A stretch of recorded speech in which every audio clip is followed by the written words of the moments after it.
nearly 65% of homes are sitting on the market for 30 days or longer. And people are wondering why. Why is this? Well, it's because prices of homes are unaffordable. And we've known this for a while. We've known that houses are being bid up in the eBay auction style a couple of years ago, 6 months ago. But now, today, that day I was talking about is this day. Today. This is the day. After real estate agents have told you guys and fed you guys, listen, if you don't buy right now, you're gonna lose out on the biggest wealth creation that you've ever seen in your entire life. That's what they were telling you. You won't even have a chance to buy a house. Come on now, dawg. Remember when guys were telling you that a couple of months ago, 6 months ago, a year ago, and they were FOMOing you into purchasing homes. And now I'm doing stories on individuals who say, I regret buying a home. I regret being forced and pushed into buying a home. Now, homes are sitting on the market and you can actually do research on the homes. You can actually go look and go through the properties.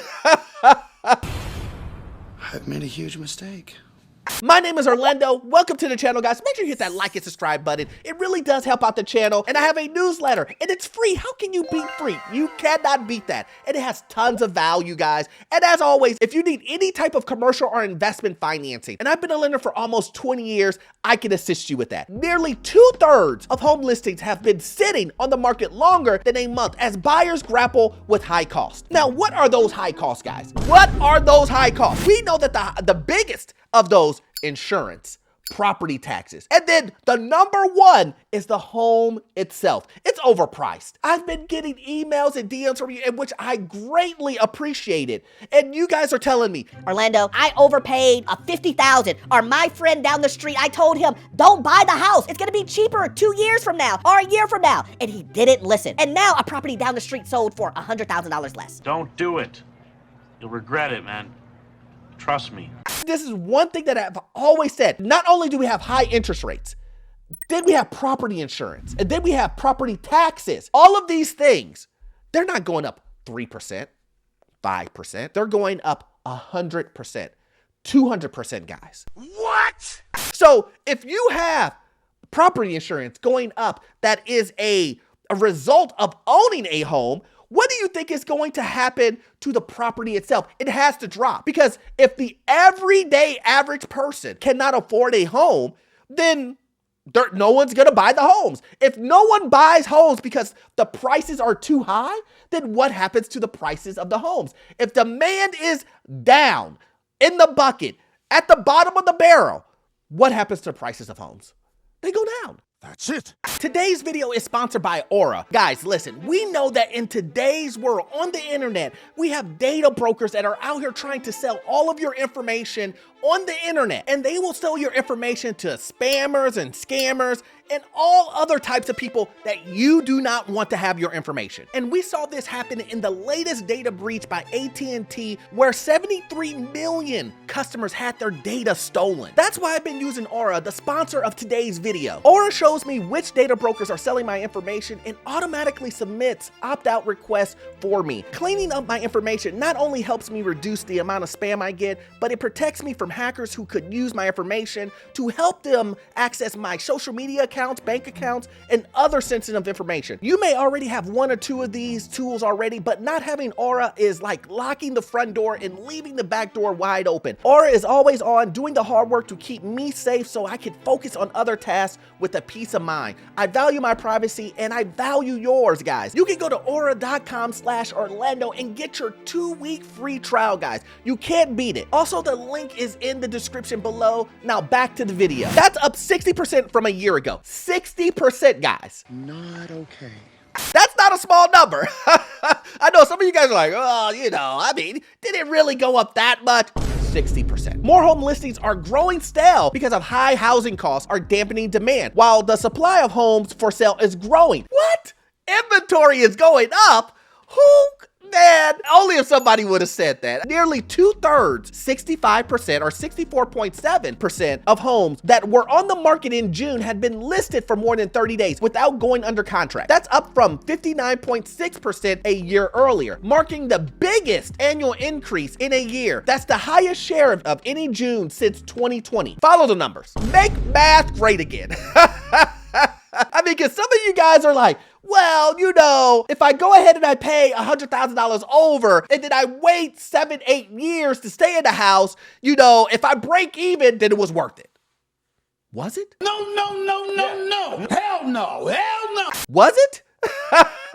Show me the breakdown of math of how that's worth it, where you lose $100,000 or $50,000 on a home and then you make it back or you break even in 10 years? I don't know about you, but I don't think that's an investment. I got screwed. If that's what you want to do, if you want to break even on an investment, break even on an asset, I mean, there's plenty of things that you can break even on. I have a rock outside.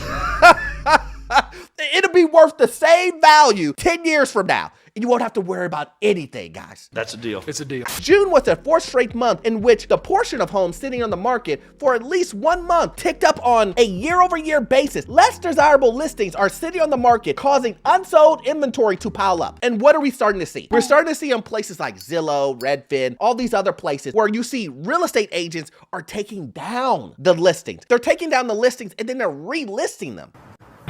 I am the one. So it looks like a brand new listing, but it's actually a listing that's been up for a couple months. More homes are sitting on the market without finding a buyer because of record high home prices. Elevated mortgage rates are giving buyers cold feet. And while demand is slow, supply is relatively high. The total number of homes for sale posted its biggest year-over-year gain on record in June because even though new listings are losing steam, many listings are sitting on the market, causing inventory to pile up. And this is something that I've been preaching and yelling over and over. And a lot of guys didn't really believe me. They thought that, I would just BSing and he's just doom and gloom and all this other stuff. We all know that now. And I've been telling people, it's just really simple. It's really simple. When people don't want to buy something, then inventory is going to grow. The problem is that a lot of real estate agents, a lot of people out here that are on YouTube and other media outlets, they all believe that people were going to continue to overspend, no matter how high it got. They thought that prices were going to continue to go up 30, 40%. And this is no exaggeration. This is something that I've commented on and I've shown videos of people actually saying this crazy, ridiculous mentality. At that time, it was me who was crazy. Back then it was, these guys know what they're talking about. Of course the property is going to go up because during the pandemic, things went up, 40, 60, 70, 80, 100%. In most cases, people were buying houses in Boston where they were paying $150,000, $200,000 over. People were paying $300,000 over asking in California, in Florida. It was over and over and over. We saw stories of individuals lining up to look at a house, just to look at a house. We saw individuals saying no appraisals. No, we don't need to see the inside. We're going to buy the property sight unseen. Boy, have you lost your mind? Because I'll help you find it. All because of what? High prices people are willing to pay, and because low interest rates? Boy, you crazy. And I said, once things get to a point to where they become unaffordable, regular everyday people won't be able to afford it. Over 40% of US home listings sat on the market for at least 60 days in June. Nationwide, more than 2 in 5, 42% homes were on the market in June and had been listed for at least 60 days without going under contract, up from 38.4% year earlier, the biggest annual increase in nearly a year. Even though I'm getting this information from Redfin, Redfin was one of the biggest guys out here telling you, You need to buy a home today. You need to buy a home today. now Redfin is saying, sorry guys, we made a mistake. Come to find out, you will be able to buy a home. You will be able to actually do the research and on everything and look at it. Back then, we were trying to make so much money. We were pushing out trying to make as much commission as possible. The market was hot. So we had to take advantage of it, but now, things are the way they are. I guess we'll go ahead and let you guys know in on the secret. You can buy a home now, and you don't need to do any FOMO. You don't need to worry about that because now homes are sitting on the market for 60 days. It's over. We are screwed. I tried to let you guys know.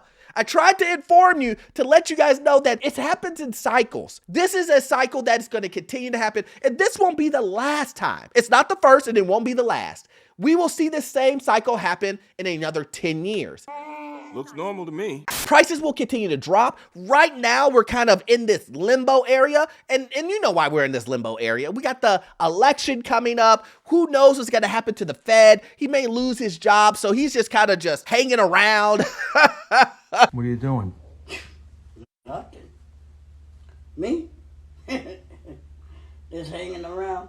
Until then, till he has some job security, he's trying to make sure that, the economy doesn't fall apart, but he's not going to be really proactive, guys. I'm just letting you guys know, he's not going to be really proactive in trying to either push the economy in one way or the other. We're still trying to get to this 2%, which eventually we will get there, I guess. But as I've said before, it's hard to get to that moment when we have debt that is continuing to grow. Individuals, just think about yourself or think about someone you know who is now living on credit card debt. That's what the economy, that is what the normal everyday American is doing now. They're living on credit card debt. Credit card debt is going up trillions of dollars. Trillions of dollars. We just passed it and it's continuing to grow. And this is my thing, guys. I've said it over and over and over again. If you want to purchase a home, the best thing that you can do is sit on the sidelines with a purpose and make sure you get your credit together, make sure you have an emergency savings account, and that you're getting ready. When home prices get to the point where they're affordable, I need you to be ready because I can promise you this, banks will not be giving out credit as easily as they did a year ago or 2 years ago. So get ready for it, guys. As always, this isn't a surprise, but now we're in the phase of where everybody is agreeing that inventory is continuing to go up, and now they're saying, it's getting stale. Well, it is what it is. As always, you won't get all of your information from this one video. I need you to watch this video right here. Yes, this one right here. It will give you information on the housing market, financial news, get you into your first rental property, and the information you will get from that video, it will be gold. See you in the next one. Thanks.